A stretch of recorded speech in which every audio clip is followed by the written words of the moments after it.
ഞാൻ ഷെയർ ചെയ്യുന്നത് ഒരു 10 സിമ്പിൾ കിച്ചൺ ടിപ്സ് ആണ്. ഞാൻ പേഴ്സണലി ചെയ്യുന്ന, എനിക്ക് നന്നായി വർക്ക് ചെയ്യുന്ന കുറച്ച് യൂസ്ഫുൾ കിച്ചൺ ടിപ്സ് ആണിത്.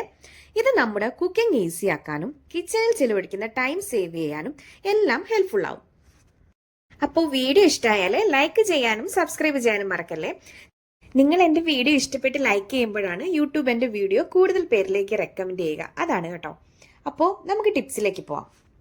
ടിപ്പ് നമ്പർ 1, വെജിറ്റബിൾസ് നമുക്ക് വേണ്ട തോരനോ മെഴുക്കുപുരട്ടിയോ മറ്റെന്തിനു വേണ്ടിയായാലും വൃത്തിയാക്കി അരിഞ്ഞ് ഓരോ പോർഷനാക്കി ഈ വീഡിയോയിൽ കണ്ടതുപോലെ, അതായത് ഒരു ടൈം നമുക്ക് യൂസ് ചെയ്യാനുള്ള അളവുകളാക്കി ഓരോ ബോക്സിലോ സിപ്ലോ കവറിലോ ആക്കി ഫ്രീസറിൽ സ്റ്റോർ ചെയ്യാം.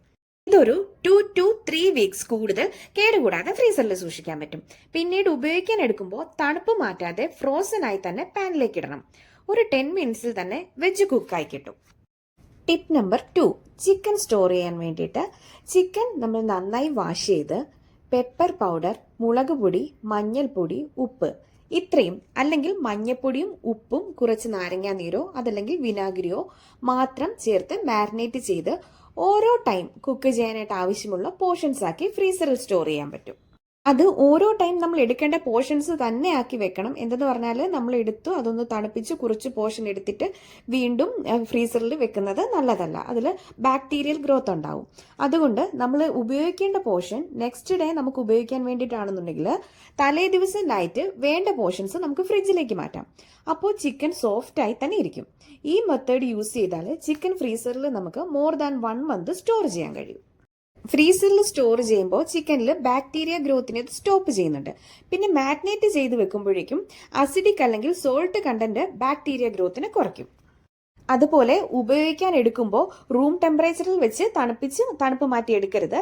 ബാക്ടീരിയ ഗ്രോത്ത് അത് കൂട്ടും. അതുകൊണ്ട് ഉപയോഗിക്കുന്നതിന് മുമ്പ് തലേ ദിവസം ഫ്രിഡ്ജിലേക്ക് മാറ്റാം. അപ്പോൾ നമുക്ക് പിറ്റേന്ന് എടുക്കുമ്പോൾ അതെല്ലാം നല്ല സോഫ്റ്റ് ആയിട്ടിരിക്കും. അല്ലെന്നുണ്ടെങ്കിൽ ഈ കണ്ടെയ്നർ ഒരു തണുത്ത വെള്ളത്തിലേക്ക് ഇറക്കി വെക്കാം.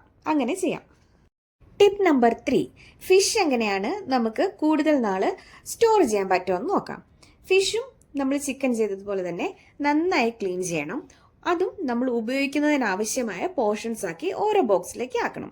അതായത് നമ്മൾ ഒരു ടൈം ഉപയോഗിക്കുന്ന പോർഷൻ ഒരു ബോക്സിൽ അങ്ങനെ ആക്കി വെക്കണം. അതിനുശേഷം ഈ ബോക്സിലേക്ക് ഫിഷ് കംപ്ലീറ്റ് മുങ്ങുന്ന രീതിയിൽ വെള്ളം നിറച്ചു കൊടുക്കണം. വീഡിയോയിൽ കാണുന്നത് പോലെ ഒരു ബോക്സിലേക്ക് ആക്കിയിട്ട് അതിലേക്ക് വെള്ളം നിറച്ചു കൊടുക്കണം.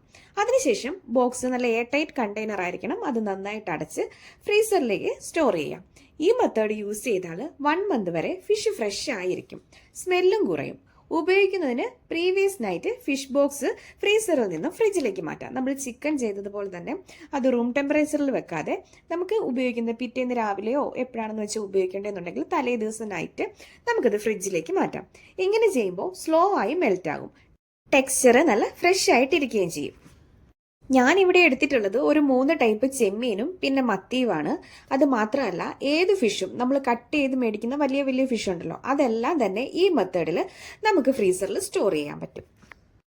ടിപ്പ് നമ്പർ 4, നമ്മൾ പനീർ വാങ്ങുമ്പോൾ ചെറിയ ക്യൂബ്സ് ആയിട്ടുള്ള പനീറാണ് വാങ്ങുന്നതെന്നുണ്ടെങ്കിൽ അത് വളരെ ചെറിയതായിട്ട് കട്ട് ചെയ്തതായിരിക്കും. അത് നമുക്ക് പലപ്പോഴും അത് ഉപയോഗിക്കുമ്പോൾ ഭയങ്കര ചെറിയ പീസായിരിക്കും. അപ്പം എപ്പോഴും നമ്മൾ കട്ട് ചെയ്യാത്ത പനീർ വാങ്ങി നമുക്ക് വേണ്ട അളവിൽ കട്ട് ചെയ്തെടുക്കുന്നതാണ് എപ്പോഴും നല്ലത്. അങ്ങനെ കട്ട് ചെയ്യാത്ത പനീർ വാങ്ങുമ്പോൾ നേരെ ഫ്രിഡ്ജിലോ ഫ്രീസറിലോ സൂക്ഷിച്ചാൽ പിന്നീട് എടുത്ത് കട്ട് ചെയ്യുമ്പോഴേക്കും പനീർ പൊടിഞ്ഞു വരുന്നതായിട്ട് കണ്ടിട്ടില്ലേ? പനീർ ഇങ്ങനെ പൊടിഞ്ഞു വരും നമ്മളത് കട്ട് ചെയ്യുമ്പോൾ.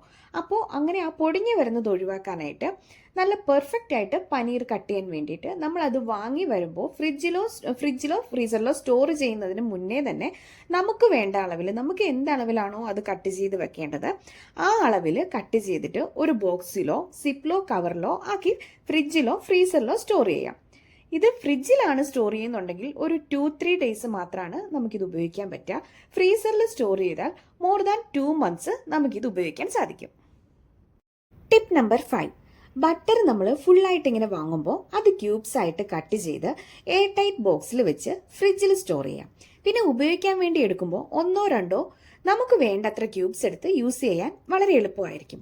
അതല്ലാന്നുണ്ടെങ്കിൽ ഫ്രിഡ്ജിലോ ഫ്രീസറിലോ ഇരുന്ന് കട്ടിയായി കഴിയുമ്പോൾ നമുക്കത് എടുക്കാനായിട്ട് ബുദ്ധിമുട്ടായിരിക്കും. ക്യൂബ് ആണെന്നുണ്ടെങ്കിൽ ആ പ്രശ്നമില്ല.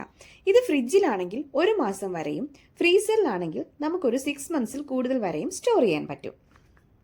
ക്യൂബ്സ് ആക്കാതെ വെച്ചാൽ നമ്മൾ ഫ്രിഡ്ജിൽ വെച്ചാൽ കൂടി അത് എടുക്കാനായിട്ട് നല്ല കട്ടിയായിരിക്കും. അപ്പോൾ അത് എടുക്കാനായിട്ട് നല്ല ബുദ്ധിമുട്ടായിരിക്കും. ഇങ്ങനെയാണെന്നുണ്ടെങ്കിൽ നമുക്ക് ടൈം സേവിങ്സ് ആണ്. നമുക്ക് ഓരോ ക്യൂബ്സ് വേണ്ട രീതിയിൽ എടുത്ത് ഉപയോഗിച്ചാൽ മതി. ടിപ്പ് നമ്പർ 6, മുരിങ്ങയ്ക്ക് ഇങ്ങനെ കട്ട് ചെയ്ത് ഒരു എയർ ടൈറ്റ് കണ്ടെയ്നറിൽ വെച്ച് ഫ്രിഡ്ജിൽ വെച്ച് കഴിഞ്ഞാൽ ഒരു 2 വീക്സോളം ഫ്രഷ് ആയി തന്നെ ഇരിക്കും. ഫ്രീസറിലാണ് വെക്കുന്നതെന്നുണ്ടെങ്കിൽ കട്ട് ചെയ്ത് ഡ്രൈ ആക്കി വേണം ഫ്രീസറിൽ വെക്കാനായിട്ട്. ഇതൊരു 1 മന്തോളം നമുക്കിത് ഫ്രീസറിൽ സ്റ്റോർ ചെയ്യാം. ടിപ്പ് നമ്പർ 7, ലെമൺ ഫ്രിഡ്ജിൽ വെറുതെ വെച്ചാൽ അത് ഉണങ്ങിപ്പോകുന്നത് നോർമലാണ്. ഇത് ടിഷ്യൂ പേപ്പറിൽ പൊതിഞ്ഞു വെച്ചാൽ മോയ്സ്ചർ അബ്സോർബ് ചെയ്ത് ഷെൽഫ് ലൈഫ് കൂടുതൽ കിട്ടും. ടിഷ്യൂ പേപ്പറിൽ അല്ലെങ്കിൽ ഒരു കിച്ചൺ ടവലിൽ പൊതിഞ്ഞ് എയർ ടൈറ്റ് ബോക്സിൽ വെച്ച് ഫ്രിഡ്ജിൽ സ്റ്റോർ ചെയ്താൽ മോർ ദാൻ 3 വീക്സ് ഫ്രഷ് ആയിരിക്കും. ടിപ്പ് നമ്പർ 8, മല്ലിയില, മിന്റ് ലീവ്സ്, കറിവേപ്പില ഒക്കെ ഫ്രിഡ്ജിൽ ഫ്രഷ് ആയിട്ട് വെക്കാൻ വേണ്ടിയിട്ട് അത് വൃത്തിയാക്കി നന്നായി ഡ്രൈ ആക്കിയ ശേഷം ഇതുപോലെ ഒരു കണ്ടെയ്നറിൽ താഴെ ടിഷ്യൂ പേപ്പർ വെച്ചിട്ട് അതിന്റെ മേലെ ഈ ലീവ്സ് ഇട്ട് അതിന് മേലെ വീണ്ടും ഒരു ടിഷ്യൂ പേപ്പർ വെച്ച് ഒരു എയർ ടൈറ്റ് കണ്ടെയ്നറിൽ ഫ്രിഡ്ജിൽ സ്റ്റോർ ചെയ്താൽ ഒരു 2 വീക്സ് വരെ ഫ്രഷ് ആയിട്ടിരിക്കും. ഇനി ഇതൊക്കെ ഒരു 3 to 6 മന്ത്സ് ഫ്ലേവർ മെയിൻറ്റെയിൻ ചെയ്ത് സ്റ്റോർ ചെയ്യാനായിട്ട് ഇതൊന്ന് വൃത്തിയായിട്ട് വാഷ് ചെയ്ത് നല്ല ഫൈനായിട്ട് കട്ട് ചെയ്തെടുക്കണം. എന്നിട്ട് ഒരു ഐസ് ക്യൂബ് ട്രേയിൽ ഓരോ സ്ലോട്ടിൽ ഫില്ല് ചെയ്യണം. ഈ ലീഫ് ഫില്ല് ചെയ്ത് കൊടുത്ത ഓരോ സ്ലോട്ടിലേക്കും വാട്ടർ അല്ലെങ്കിൽ ഓയിൽ നമുക്ക് ഒഴിച്ചു കൊടുക്കണം, ഫില്ല് ചെയ്ത് കൊടുക്കാം. ഞാനിവിടെ വാട്ടറാണ് കേട്ടോ ഫില്ല് ചെയ്യുന്നത്. ഇത് ഫ്രീസറിൽ വെച്ചിട്ട് ഫ്രീസ് ആയ ശേഷം നമുക്ക് ഒരു എയർ ടൈറ്റ് കണ്ടെയ്നറിലോ അല്ലെന്നുണ്ടെങ്കിൽ ഒരു സിപ്ലോക്ക് കവറിലേക്കോ ട്രാൻസ്ഫർ ചെയ്ത് സ്റ്റോർ ചെയ്യാം. ഇത് നമുക്ക് ഉപയോഗത്തിനനുസരിച്ച് വേണ്ടത്ര ക്യൂബ് എടുത്ത് യൂസ് ചെയ്യാൻ സാധിക്കും. നമുക്കിങ്ങനെ ഈ ക്യൂബ്സ് എടുത്ത് കുക്ക് ചെയ്യുന്നത് നമുക്ക് ടൈമും ലാഭമാണ്, വളരെ എളുപ്പമാണ് ഇതെടുത്ത് ചെയ്യാൻ വേണ്ടിയിട്ടും. അതുപോലെ ഇത് ഒരുപാട് നാള് നമുക്കിത് യൂസ് ചെയ്യാനും സാധിക്കും. ഈ ട്രേയിൽ തന്നെ വെച്ച് വേണമെങ്കിൽ അങ്ങനെ തന്നെ യൂസ് ചെയ്യാം. പക്ഷേ എടുക്കാൻ എളുപ്പം നമ്മൾ ഈ ട്രേയിൽ നിന്ന് മറ്റൊരു സിപ്ലോ കവറിലേക്കോ അല്ലെന്നുണ്ടെങ്കിൽ ഒരു കണ്ടെയ്നറിലേക്കോ ട്രാൻസ്ഫർ ചെയ്തിട്ട് അതാകുമ്പോൾ നമുക്ക് പെട്ടെന്ന് ഓരോ ക്യൂബ്സ് എടുക്കാം. പിന്നെ കണ്ടെയ്നറിലേക്ക് നമ്മളൊരു എയർ ടൈറ്റ് കണ്ടെയ്നറിലാണ് വെക്കുന്നതെന്നുണ്ടെങ്കിൽ കുറച്ചും കൂടി സ്പേസ് നമുക്ക് ആവശ്യമാണ്. ഫ്രീസറിൽ കുറെ കൂടി സ്പേസ് പോകും. അപ്പോൾ ഒരു സിപ്ലോക്ക് കവറിലാണെങ്കിൽ അത് നമുക്ക് ഒതുക്കി ഒരു സ്പേസിൽ വെക്കാനും പറ്റും, ഉപയോഗിക്കാനും വളരെ എളുപ്പമാണ്. ഞാനിതിവിടെ ഒരു സിപ്ലോക്ക് കവറിലേക്കാണ് ട്രാൻസ്ഫർ ചെയ്തിട്ടുള്ളത്. അപ്പോൾ ഇത് നമുക്ക് ഉപയോഗിക്കേണ്ട സമയത്ത് നമുക്ക് ആവശ്യാനുസരണം എത്ര ക്യൂബ്സ് ആണോ വേണ്ടത് അതനുസരിച്ച് എടുത്തിട്ട് വളരെ സിമ്പിളായിട്ട് എടുത്ത് യൂസ് ചെയ്യാൻ പറ്റും. അതുപോലെ തന്നെ നമ്മളിത് ഇത് ഒരു 3 തൊട്ട് 6 മാസം വരെയും ഇത് നമുക്ക് ഉപയോഗിക്കാം. ഇത് നമ്മൾ എപ്പോൾ എടുത്താലും ഇതിൻ്റെ ആ ഒരു ഫ്രഷ് ഫ്ലേവറിൽ തന്നെ ഇത് മെയിൻറ്റെയിൻ ചെയ്തു പോകും. ആ ഒരു ഫ്രഷ് ഫ്ലേവറിൽ തന്നെയാണ് നമുക്കിത് കിട്ടുക. ഇതിൻ്റെ ഫ്ലേവറിലൊന്നും ഒരു വ്യത്യാസവും ഉണ്ടാവില്ല. ടിപ്പ് നമ്പർ 9, നമ്മൾ മിൽക്ക് ബോയിൽ ചെയ്യുമ്പോൾ നമ്മുടെ ശ്രദ്ധയൊന്നും മാറിയാൽ ഉടനെ ഇത് തിളച്ചു തൂയി പോകുന്നത് ഒരു പതിവാണ്. എല്ലായിടവും സംഭവിക്കുന്ന ഒരു കാര്യമാണ്. ജസ്റ്റ് അതുവരെ നമ്മൾ നോക്കി നിൽക്കും. ജസ്റ്റ് നമ്മുടെ ശ്രദ്ധയൊന്ന് മാറുമ്പോഴേക്കും ഈ പാല് തിളച്ചു പോകും. അപ്പോൾ ഇതിനൊരു പരിഹാരമായിട്ട് നമ്മൾ മിൽക്ക് ബോയിൽ ചെയ്യുന്ന പാത്രത്തിന് മേലെ ഒരു വുഡൻ സ്പാച്ചുല ഇതുപോലെ വെക്കാം. ഇത് മിൽക്ക് ബോയിൽ ആകുമ്പോൾ ഫോം സർഫസിൽ ഉണ്ടാകുമല്ലോ.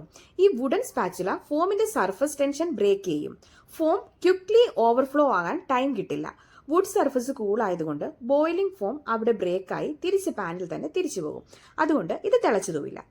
ടിപ്പ് നമ്പർ 10, നമുക്കൊരു thick and smooth home made curd ഉണ്ടാക്കാൻ വേണ്ടിയിട്ട് പാല് നന്നായിട്ട് തിളപ്പിച്ച് അതൊന്ന് തണുപ്പിച്ച ശേഷം അതായത് വോം മിൽക്കിലേക്ക് 2 ടേബിൾ സ്പൂൺ കേർഡ് ആഡ് ചെയ്യണം.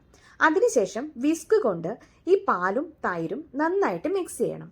ഇങ്ങനെ മിക്സ് ചെയ്യുന്നത് കൊണ്ട് എന്താണെന്ന് വെച്ചാൽ അതിലുള്ള ഫാറ്റ് ലെയേഴ്സ് ബ്രേക്ക് ചെയ്യാനായിട്ട് ഇത് ഇങ്ങനെ മിക്സ് ചെയ്യുന്നത് കൊണ്ട് അതിലെ ഫാറ്റ് ലെയേഴ്സ് ബ്രേക്ക് ആവും. അങ്ങനെ ആകുമ്പോഴേക്കും സോഫ്റ്റ് തൈര് കിട്ടും. ഒരു 6 to 8 അവേഴ്സിൽ തന്നെ ഈ തൈര് നമുക്ക് ഉപയോഗിക്കാൻ പാകത്തിലാകും. ഇത് നൈറ്റ് തന്നെ ചെയ്തു വെക്കുകയാണെങ്കിൽ നെക്സ്റ്റ് ഡേ മോർണിംഗ് തൊട്ട് തന്നെ നമുക്കിത് ഉപയോഗിക്കാൻ സാധിക്കും. അതിനുശേഷം നമ്മൾ മറ്റൊരു കണ്ടെയ്നറിലേക്ക് മാറ്റി ഇത് ഫ്രിഡ്ജിൽ വെച്ച് കഴിഞ്ഞാൽ ഫ്രിഡ്ജിൽ നിന്ന് എടുക്കുമ്പോൾ വീണ്ടും ഇത് നല്ല കട്ടിയായിട്ട് തന്നെ വരും. അപ്പോൾ ഈ ടിപ്സൊക്കെ നിങ്ങൾക്ക് യൂസ്ഫുൾ ആകുമെന്ന് വിശ്വസിക്കുന്നു. അപ്പോൾ നിങ്ങൾക്കറിയാവുന്ന ടിപ്സ് കമൻറ്റിൽ ഷെയർ ചെയ്യണേ. അപ്പോൾ thank you for watching. See you in the next video.